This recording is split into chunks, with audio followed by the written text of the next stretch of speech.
Hey guys, and welcome back to my channel. So for today's DIY video, I want to share with you guys how I created this farmhouse style wood shelf for my kitchen. And this DIY was the perfect DIY to do around Christmas time because not only does it look beautiful in my kitchen all year round, but it was the perfect place to house some of my Christmas decor that I wanted to display in my kitchen. But it also does double duty because I can also hang our Christmas stockings from this shelf as well. So if you would like to see how I created this shelf, then stay tuned to this video. To create this shelf, I use those Dollar Tree Jenga blocks that I've been using in a lot of my DIYs. I'm also using the Elmer's wood glue that I've shown you guys already that I also found at Dollar Tree. And then also for this DIY, I'm going to be using this plant stand to be the brackets for this shelf. So because this is a plant holder and it's meant to hold flower pots either on your fence or against your walls, they have the holes on top of the bracket where I don't need it. So the top part of this is actually going to go on my board. Where I do need holes is at the sides of them. So what I'm going to do is I'm going to use my drill to create holes of my own. Now this process will take time because you are drilling through metal, so it will take a little bit of time, and you want to make sure that when you use your drill that you have charged it fully so that it's on full power. Right here I created my first hole right here on the top, and I'm going to create a second hole at the bottom. You also want to make sure that your drill bit is the same size as the screws that come with this plant holder. Right here you see that I have drilled both my holes in both places that I needed them. I wanted one at the top and one at the bottom. And to make sure that I got it right, I took the screws that came with this plant holder and I stuck it inside the holes to make sure that they went through, and they did perfectly. To start off the board part of my shelf, I laid out the first row of Jenga blocks that I needed, and there were actually 11 that I used for this length of my shelf. Now as you see, I have the plant stand bracket right next to me because I want to make sure that I make the board the same width as the plant stand so that I don't go too far out on the plant stand and the plant stand won't be able to hold the shelf itself.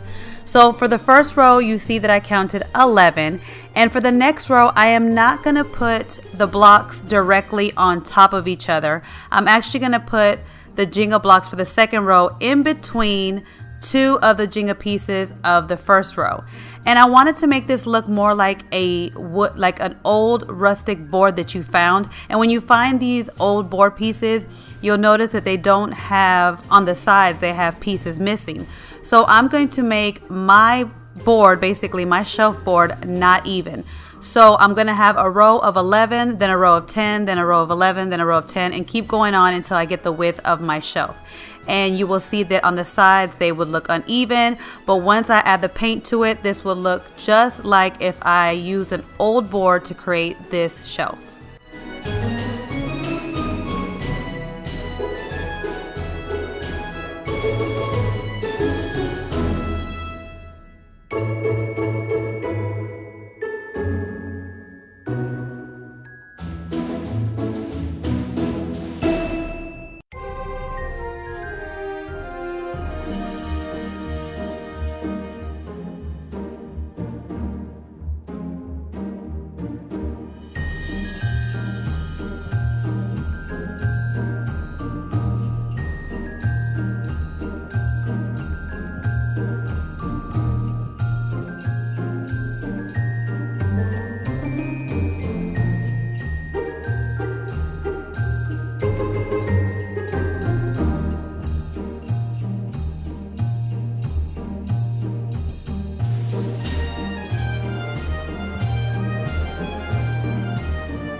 So once I was done gluing all my pieces together, I had 4 rows of 11 and 3 rows of 10 for my board.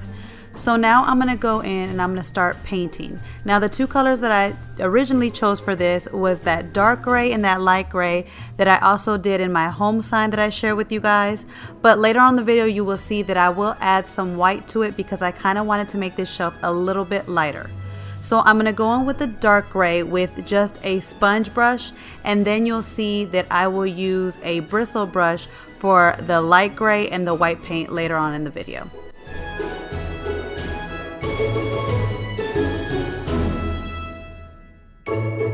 I only did 1 coat of the dark gray because I knew that I was going to add multiple colors on top of the dark gray color, so I wasn't worried about completely covering the board with the dark color.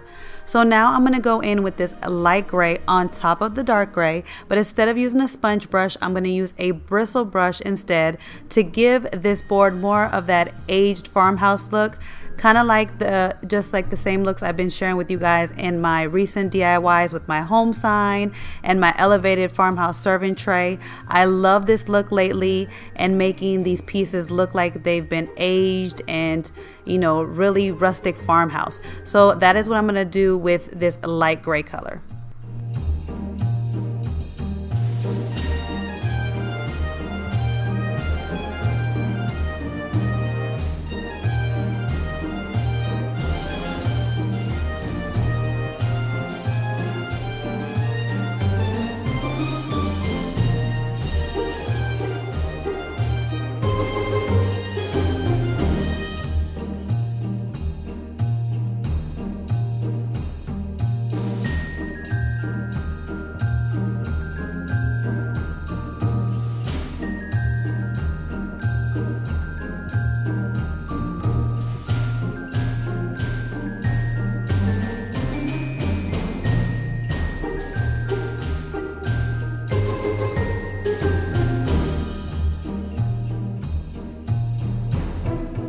I decided to paint the plant holders white, and when I put the white up against the colors that I originally chose, I didn't like the contrast that was with it, so I decided that I wanted to add more white to my board.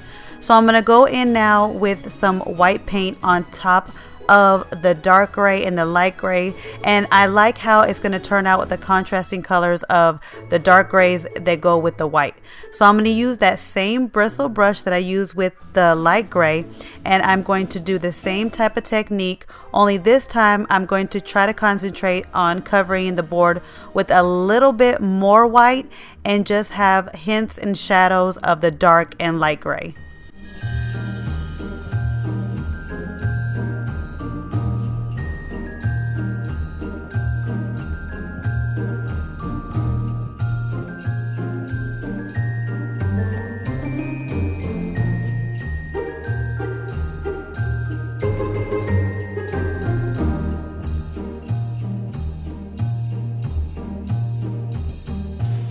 Once I was done painting the board to my liking, it was now time to glue on the brackets. And for this, I'm going to use a mixture of my adhesive glue that I get from Dollar Tree and also my glue gun. These 2 combinations together are great to glue for gluing this project because the adhesive glue, it is very strong, like E6000, but the hot glue gives you that quick, fast drying time so that the brackets doesn't keep wobbling on me as the adhesive glue is drying. So I'm going to glue both of them down, and I'm using this shoebox to kind of give me a guide so that I can have it a flat surface up against the shelf, so that when I go to put this up against the wall, it sits snug against the wall and not off balance against the wall.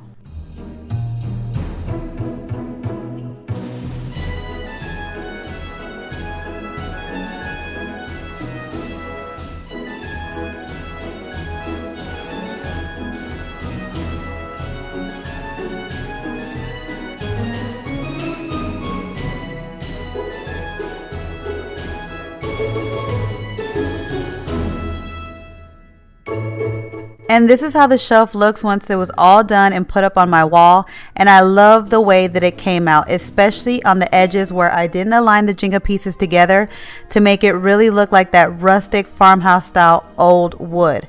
I can't wait to use this shelf all year round and to display different types of decor pieces for all the seasons, not just Christmas. And I really loved how I was able to use this shelf not only to display my Christmas decor, but also to hang my stockings as well. I hope you guys enjoyed this video, and I will catch you guys in my next video. Bye guys. Hey guys, don't forget to click on the picture in the middle of the screen so you can subscribe to my channel and get notifications on all the new videos that I put out, and check out these other 2 videos that I have posted on my channel on either side of my picture. Have a great day.